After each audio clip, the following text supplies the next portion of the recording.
What's up, everybody? On today's show, what a weekend it was. We got Alabama and Georgia locked into the SEC title game. We had a head coach fired, Jimbo Fisher at A&M. We had Jayden Daniels breaking records and improving his run for the Heisman. And we had our Week 11 winners and losers. So much more. Locked on SEC starts right now. You are Locked On SEC, your daily podcast on the Southeastern Conference. Part of the Locked On Podcast Network, your team every day.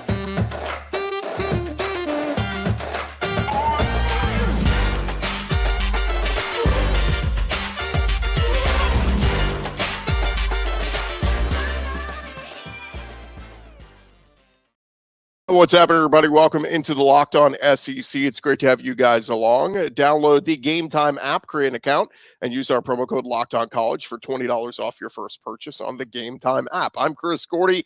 Thanks for making Locked On SEC your first listen every day. We're free and available wherever you get your podcasts and on YouTube, part of the Locked On Podcast Network, covering your team every day. All right, let's dive into it. We got so much to discuss today, and let's dive into it, starting with our winners of the weekend.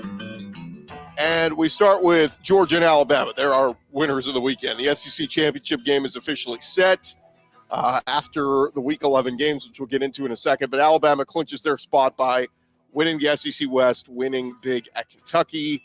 Then after Mizzou beat Tennessee, Georgia officially earned the SEC East crown. So the two teams will meet in Atlanta Saturday, December 2nd, rather, with a berth in the college football playoff potentially on the line.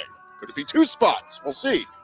But it'll be Alabama's 10th appearance in the SEC title game under Nick Saban, 15th appearance overall. The Tide have won 8 of 9 SEC title game appearances under Nick Saban. Their one loss, well, you guessed it, Kirby Smart and the Bulldogs. It'll be their 6th trip in 7 years under Kirby Smart. The Dogs have won 4 SEC title games in their history. So going to be a lot of fun. We'll have, of course, several weeks to preview that one. Got a couple more games to play on the schedule. All right, let's get into our winners of the weekend. Jalen Milroe. Remember when we thought Alabama's season was dead as they got beat by double digits at home to Texas? Well, their quarterback play at the time was not very good, but what a difference a few weeks make as Alabama routed Kentucky up in Lexington 49-21, and quarterback Jalen Milroe was a big reason why. Milroe recorded a career-high 6 touchdowns, 3 rushing, 3 passing, and Bama claimed yet another SEC West title. This came a week after Milroe had a career-best 4 touchdowns in a home win against LSU. And now Bama has won 8 in a row, their 3rd conference championship appearance in 4 seasons. Milroe had 4 of those touchdowns at halftime, connecting with Amari Niblack and Kobe Prentice. He did have an interception, but Ty Simpson came on and relieved him down the stretch of the game. And perhaps the most impressive stat of the day for Bama, neither Milroe nor Ty Simpson were sacked. The first time this season, Alabama had not allowed a sack after yielding an SEC worst 37 coming in. Bama with an easy one this week against Chattanooga before they go to Auburn for a much improved Auburn team in the Iron Bowl. Talk about that one as it gets closer. Another winner of the weekend. I put Brock Bowers and C.J. Allen in here for Georgia. Look, this one should really go to Kirby Smart for absolutely steamrolling the number 9 ranked team in the country. Georgia crushed Ole Miss 52-17. And I can't say I didn't see this one coming. I told you on Friday's show, I was just getting the vibe that Georgia was going to show up and dominate in this one, and they did. But how about Brock Bowers coming back so quickly off that tightrope surgery to play in this? When we talked about it last week, said it was going to be a possibility. They were talking about it. Only 3 catches for 34 yards on the day, but he did find the end zone for a touchdown. Nice game from Carson Beck. He threw for 300 yards and 2 scores. Kendall Milton and Dejon Edwards, they combined for almost 200 rushing with 4 rushing touchdowns between them. And Kirby Smart kind of went off. Brock Bowers, expected to be a first-round pick. There were some people saying maybe he should just sit out the rest of the year. Kirby Smart said there were people who called him and told him that. Those people will not be representing him. All it did was tick him off. Ladd McConkey led the way for Georgia with 81 yards and a score. He did head to the injury tent at one point. But how about C.J. Allen, the freshman linebacker, really coming on in this one? Led the Dogs with 9 tackles and a sack. His breakout game this season with Jamon Dumas-Johnson out. Allen really grabbing the bull by the horns. And the Dogs punched their ticket to Atlanta, 10-0 overall, 7-0 in the conference, looking for that three-peat. Kirby Smart won his 27th game in a row. Georgia's now just one game shy from tying the SEC record of 28 straight wins, which was done twice by Alabama from 78 to 80 and 91 to 93. They travel. Georgia travels next to Rocky Top to face number 14 Tennessee, a matchup that lost a little bit of its luster. Another winner of the weekend. How about Jayden Daniels over at LSU? Accounted for 606 total yards and 5 touchdowns in their win against Florida, becoming the first quarterback in FBS history to have at least 350 through the air and 200 rushing. LSU beat Georgia 52-35. Daniels continued to make his case for the Heisman, leading LSU to touchdowns on 5 consecutive second-half possessions. Brian Kelly saying after the game, if Jayden doesn't win the Heisman, or if he didn't win the Heisman tonight, he's got to be the leading candidate. He is the best player in college football. Remember, he was in concussion protocol all throughout last week after getting knocked out of the Alabama game with the hit from Dallas Turner. He showed no signs of rust, and LSU continued their dominance over Florida, winning their 5th consecutive game of the series. That's the longest streak in the rivalry. It dates back to 1937. And Jayden Daniels is now 3rd in rushing in the entire SEC. He passed up Quinshon Judkins and Jalen Wright this week with his performance. We'll talk more about Jayden Daniels and the Heisman later this week. Look, precedent has been set. There have been guys with multiple losses that have won the Heisman. The question is, who's the best player in the country? It wasn't J.J. McCarthy at Michigan. He threw for like 60 yards. I can hear an argument for Michael Penix and Bo Nix, and obviously they're having great seasons in the Pac-12. But week in and week out, Jayden Daniels puts on his best. It's not his fault the defense stinks so bad for LSU. Another winner of the weekend. How about Cody Schrader? Speaking of Heisman's, Mizzou coach Eli Drinkwitz making a case for his running back Cody Schrader, who absolutely wrecked shop against the Vols as the Tigers were out of Tennessee 36-7. Mizzou improves to 8-2 on the year, 4-2 in the SEC. But Cody Schrader put up 326 scrimmage yards on 40 touches. He rushed for 205 and caught 5 passes for 116 yards. His 326 from scrimmage was 12 shy of the school record set by Devin West back in the 90s. And Mizzou put up 530 yards of total offense. Cody Schrader is the SEC's leading rusher on the year. He's the first SEC rusher to go over 1,000 yards rushing this year, and he now sits at 1124. That is ahead of Ray Davis at Kentucky, who is second with 929. So Cody Schrader, what an incredible year he is having. He's a winner of the week. Another one, Spencer Rattler over at South Carolina. I'm sure many of you maybe didn't watch South Carolina rout Vandy on Saturday, 47-6, but Spencer Rattler, 28 for 36, 351 yards, 3 touchdowns, 1 pick, also had a rushing touchdown as well. Xavier Legette led the way, 9 catches for 120 yards.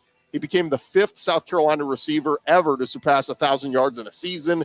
It was his 4th game over 100 yards with over 100 yards in pass catches this season. South Carolina, they won their 15th straight game over Vanderbilt, and this was Spencer Rattler's 2nd straight game over 300, his 5th 300-yard game of the season.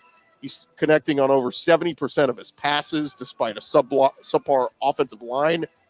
And South Carolina, they won consecutive games for the first time this season and improved to 4-6. They would need to beat both Kentucky and Clemson in their remaining games to get bowl eligible. Bad news for the Gamecocks. Juju McDowell, their backup running back, broke his collarbone in this when he's done for the year. Another winner of the weekend. How about the Auburn run game? Don't look now, but the Auburn Tigers have won 3 in a row as Hugh Freeze and his crew routed the Razorbacks up in Arkansas 48-10. And Auburn is now 6-4. They are bowl eligible. Auburn ran the ball 55 times compared to 21 passes. And the Tigers' 354 rushing yards were their most against an SEC opponent since they ran for 543 against Arkansas in 2016. Jarquez Hunter led the way, 16 carries for 109 yards. That has now hit 3 straight 100-yard rushing games from Hunter. Auburn defense held Arkansas to just 255 total offense. Auburn has not finished a season with more than 6 wins since 2019. And with 2 games to play, one against New Mexico State, Tigers appear to be headed for their best season since. And our last winner of the weekend, I've got Jalen Henderson in here. We will get to the Jimbo Fisher firing in a little bit, but we need to shout out Jalen Henderson at A&M. Who the hell is Jalen Henderson? Well, he's a transfer quarterback from Fresno State who ended up getting the start for the Aggies on Saturday against Mississippi State. Max Johnson out with injury. So Henderson, first start of his career, he led the Aggies to a dominant 51-10 rout of the Bulldogs. Henderson threw for 150 yards and 2 touchdowns and ran the ball 12 times for 60 yards and 2 scores, so a total of 4 touchdowns for the guy most of us had never heard of a week ago. The Aggie defense was great too, racked up 5 sacks, intercepted State quarterback Chris Parson 3 times. Shamar Stewart returned a fumble for a score, and the win makes A&M bowl eligible after they failed to qualify for one a year ago. When Randy Bond hit his 45-yard field goal to put the Aggies over 50 points, it was the first time A&M had scored 50 or more points in an SEC game in regulation since 2014 in their win over South Carolina. The Aggies up next get Abilene Christian, and then it is a road trip to LSU to finish out the season. We'll see if Jalen Henderson starts in those games or if Max Johnson is back for either of them. But, man, that was not the headliner of the weekend. The headliner of the weekend was Jimbo Fisher being fired at Texas A&M. We will discuss that next in our losers segment.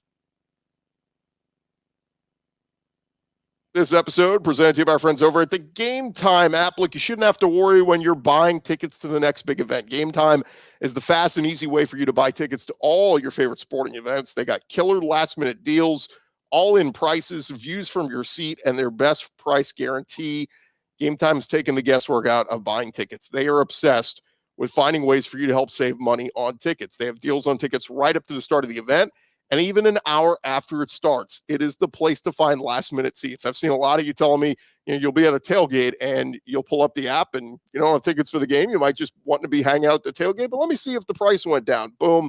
Price drops on tickets on the Game Time app. You grab them and you are in like Flynn. You can find exclusive flash deals and sponsor deals on tickets for football games, basketball, baseball, whatever it is, and their zone deals. You pick the section and Game Time picks the seats for an average of 18% savings. So take the guesswork out of buying tickets with Game Time. Download the Game Time app, create an account, use our promo code LOCKEDONCollege for $20 off your first purchase.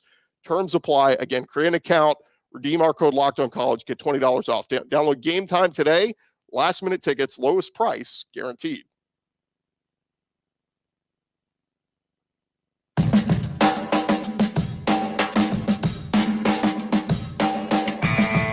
Right along here, Locked On SEC. Thank you guys for making us your first listen every day. And a reminder, on Fridays, we do our Locked On College Football Preview Show. You can find across our Locked On SEC channel or any of the other Locked On College YouTube channels out there. All right, we got to dive back into it. We did our winners of the weekend. Now we have to get to our losers of the weekend. Who depressed us most? And this one's pretty easy who we're going to start with. We got to start with the man who lost his job over the weekend, Jimbo Fisher. Texas A&M parting ways with Jimbo Fisher. We did a special show on Sunday if you missed it, but Ross Bjork Sunday night meeting with the media, discussing the decision to fire Jimbo Fisher, saying that the program was, quote, stuck in neutral. He said he called the interim Aggie president, Mark Welsh, and asked to meet him back on November 4th when they lost to Ole Miss. Bjork said, the assessment I delivered was that we're no longer reaching our full potential. We are not in the championship conversation, and something was not quite right about our direction. We should be relevant on the national scene. Jimbo Fisher's first three seasons at College Station, he was 26-10, finished number 4 in the country in 2020, the second highest ranking ever for the program.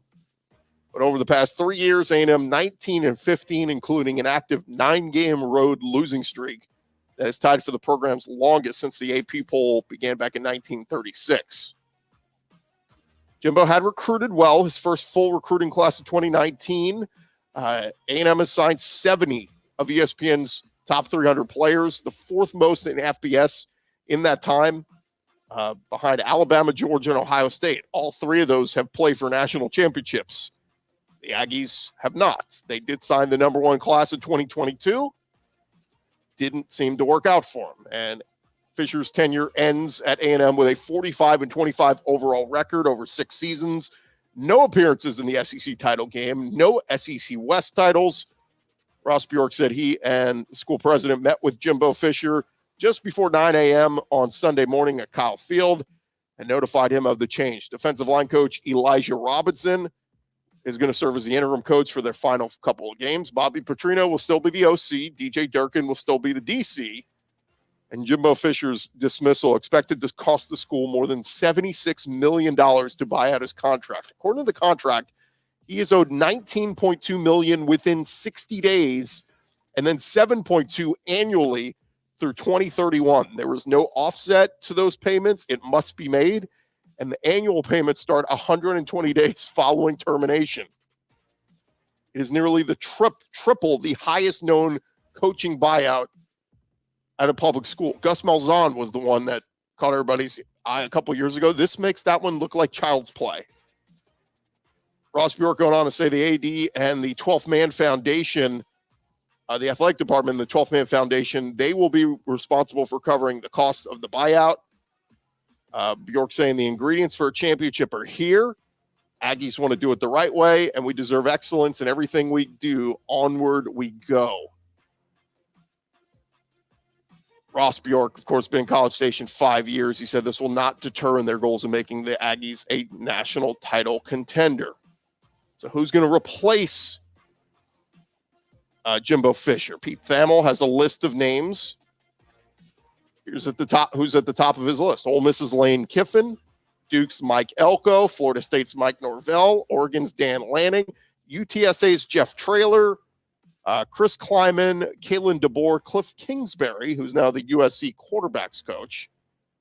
And just a few more notes on Jimbo Fisher. Many players learned about Fisher's firing on social media before they even got to the football complex on Sunday, so that makes things awkward. Four-star wide receiver Raymond Cottrell announced shortly after the news that he is hitting the transfer portal. So, of course, we'll start to hear of a lot of guys hitting the transfer portal following the firing of Jimbo Fisher. Another depress of the weekend. I've got Lane Kiffin and the Ole Miss offense on here. Ole Miss gets routed by Georgia 52-17 in Athens on Saturday night. They pulled out all the stops in the hopes of becoming the first team since 2021 to beat Georgia. The Rebels went for it 3 times on 4th down, converted twice, also pulled off a fake punt. But Lane Kiffin saying, I think that Georgia offense is overlooked. It's a defensive-made team, but that's a really good offense. Jackson Dart, he was knocked out of the game late in the third quarter. He was cleared to return, but Lane Kiffin said didn't see the need to put him back in. Kiffin saying on Sunday that Dart should be good to go moving forward. But the Rebels, came out of the gates hot, went right down the field, got a score, but they were held to a field goal over the final 3 quarters.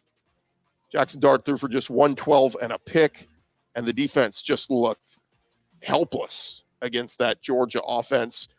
Kiffin saying after the game, we've got to recruit at a higher level. So we got to coach better. At some point, whatever the stats are, we've signed 1 5-star. They've signed 24. It kind of does show up at some point.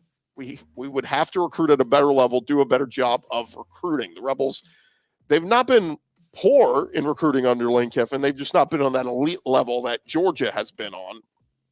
And, this is where I think the interesting part of Lane Kiffin's name in the A&M search is interesting. Like, I know Ole Miss fans won't like it, won't want to hear it, but Lane's name is going to keep showing up in the coaching searches because I think he feels like he's a little bit limited at Ole Miss. Give him the resources of A&M where you have all the money in the world for NIL deals and everything else they've got in the state of Texas. Lane could be, maybe the ceiling could be higher there for him. So interesting quote from Lane Kiffin Saturday night, given what transpired Sunday morning, Jimbo Fisher being fired. But next up, Ole Miss, they will look to avoid a big letdown when they host Louisiana Monroe before they finish out with the Egg Bowl. Look, 10-win season certainly in play here for the Rebels, and New Year's Six Bowl, get to another one of those. Lane will be feeling really good about himself and the program. All right, coming up next, we are going to hit on more depressed of the weekend. Who disappointed this week 11 in the SEC? That's coming your way in just a sec. Look, our friends over at Jace Medical are here to help you guys out. We spend a lot of time talking sports here. We get fired up on wins and losses, who to start and who to sit, and we're thankful to have that connection. But when we talk things that are personal, Jace Medical, They are a group that want to help you guys out, whether you're on extended travel, bracing for a major weather event, or limited by yet another supply shortage. You are covered thanks to our partners at Jace Medical. Life-saving antibiotics and a long list of daily medications can be ordered in a 1-year supply. Even ED generics for Cialis, Viagra, and all those are available. Go online right now at jacemedical.com. That's Jase, and receive your 12-month supply of your daily medication. Remember to use our promo code LOCKEDON at checkout for a discount as well. A verified customer said this about Jace: I'm thankful for their service. Supply chain issues caused me to cut pills in half. In order to have it, I ordered most of my daily meds with a year's supply. I also ordered the antibiotic kit. I feel secure now. Prices are lower than local pharmacies. Highly recommend this for everyone. If you or someone you love would get some peace of mind by having a year's supply of any daily med, go to jacemedical.com to see if it's offered for you. Remember to use our promo code LOCKEDON, LOCKEDON, for $20 off your purchase. That is jacemedical.com.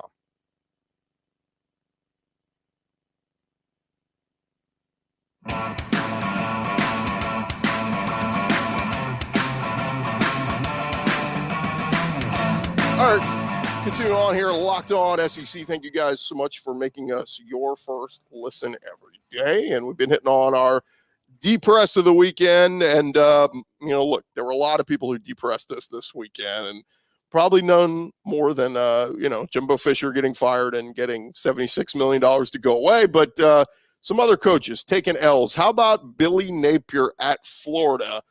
LSU quarterback Jayden Daniels set a new SEC record for total offense in a game, accounting for over 600 yards and 5 touchdowns. The Gator defense struggled to contain that LSU offense, gave up a season-high 701 yards. Now, somebody else at 702. Either way, that sucks. That's awful. And Billy Napier, what's going on? After the game, when asked about defense coordinator Austin Armstrong and his performance this season, Billy Napier pointed out that 30% of their snaps this season have come from true freshmen, perhaps more than any team in America.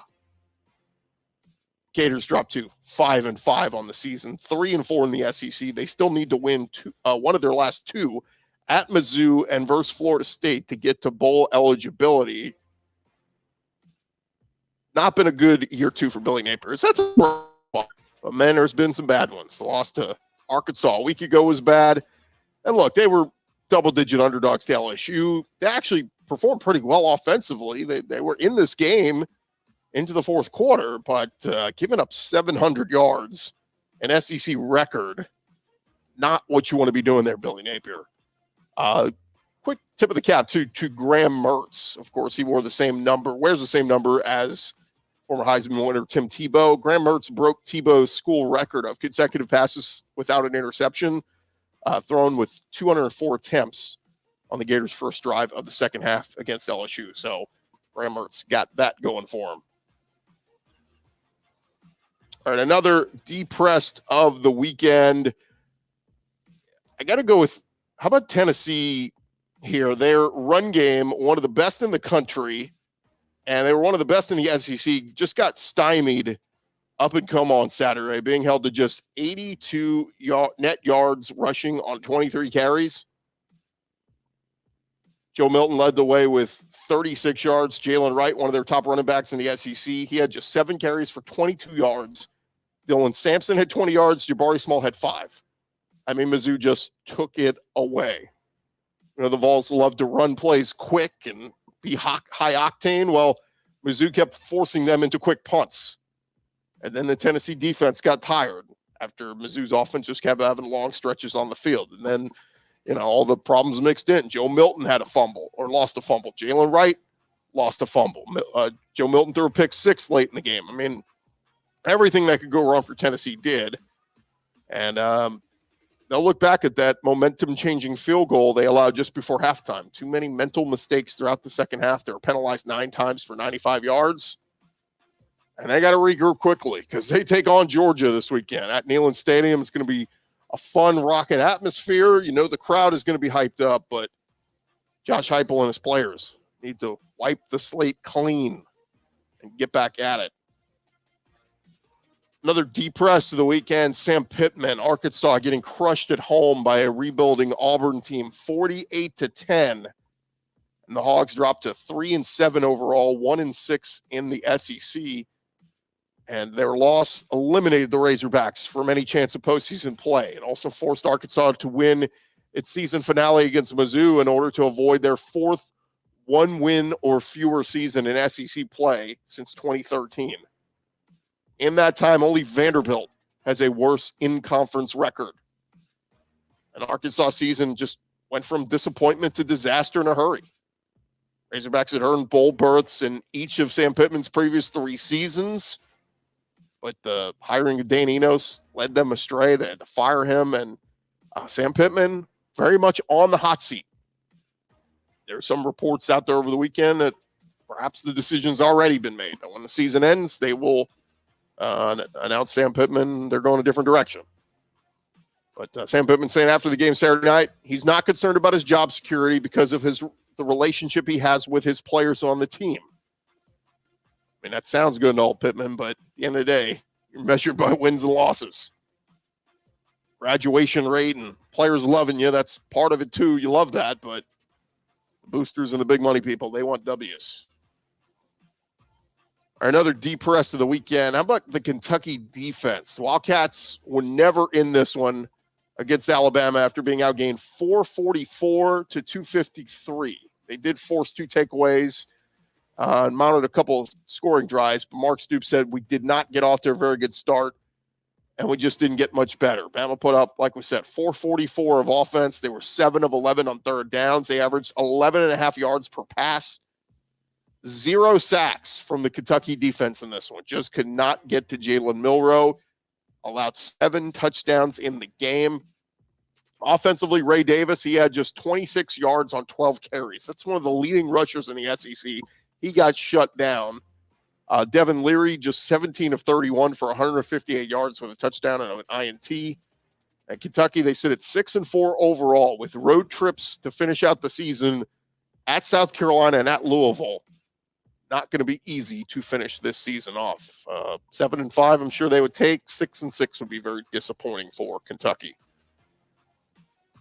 All right, next in our deep press, how about the Mississippi State offense? They gave true freshman Chris Parson his first career start in their 4th game since Will Rogers got injured.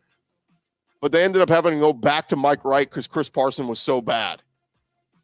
He threw a couple of interceptions in this one. It was a 3rd straight loss for Mississippi State, who will have to win their final 2 games to become bowl eligible for a 14th straight season. Parson and Wright just looked overmatched against that A&M defensive front. The hope is that Will Rogers will be back soon. The Bulldogs, they put up just 237 yards of offense against the Aggie defense. They went 3 for 13 on third down, 1 for 4, or 0 for 1 on fourth down, and had 12 penalties for 100 yards. Zach Arnett saying after the game he believes Mississippi State will get Will Rogers next week back for Southern Miss. And our last deep press of the weekend, I got Clark Lee in here, man. At this point, I just don't see Vandy keeping Clark Lee around much longer. They have now lost 9 games in a row. They are 2-9 on the season. They get a bye week this week and then finish the year heading to Knoxville to play at Tennessee. But this weekend, Vandy loses at South Carolina 47-6. And the last 3 weeks, the Vandy offense, they have scored 6, 15, and 7 points. Clark Lee said after the game he was disgusted by how his team finished the game. They were down just 13-0 through the 3rd quarter before giving up 5 touchdowns to South Carolina after that, including 1 off a blocked punt.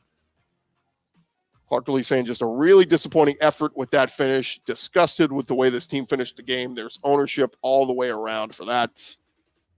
Well, a lot of folks are disgusted watching your team play, Clark Lee. Vanderbilt has been god-awful. And so those 2 wins a year ago against Florida and Kentucky, those were awesome. They felt like building blocks, and then you come tumbling back down this year. And it's been a lot of ugly football from Vanderbilt, much like it was for his early years there, taking over at Vandy. So we'll see if Clark Lee sticks around.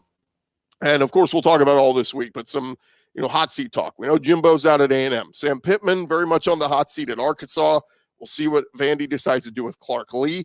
We'll see what Mississippi State decides to do with Zach Arnett. I know it was a tough situation. Mike Leach passes on. They hand the torch to Zach Arnett. But, is this thing building? Is this thing going to do better moving forward? Or should they just pull the plug after 1 year and make a change there. All situations to keep an eye on. I think Billy Napier is safe at Florida because of the recruiting class he's got for next year, but you never know. If Florida loses out, maybe the Gator boosters say enough's enough. So certainly a lot to monitor here in these last couple weeks of the SEC season. We'll be bringing it all to you right here on Locked On SEC. Thank you guys so much for making us your first listen every day. Shout out to our everydayers. We'll talk to you guys tomorrow, talking all things SEC right here on Locked On SEC.